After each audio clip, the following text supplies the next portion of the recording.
Annamalai cycle ஆசைப்பட்டு ஏறி கோடி ஐயாவோட பைக்கில் தோளை கட்டி பிடிக்கையிலே என்ன சுகம் கண்ணம்மா இந்த சுகம் எதில் இருக்கு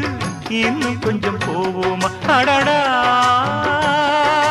பழகி கிடந்த பழைய நினப்புல ரெக்க கட்டி பறக்குதையா அண்ணாமலை சைக்கிள் ஆசைப்பட்டு ஏறிக்கிட்டேன் ஐயாவோட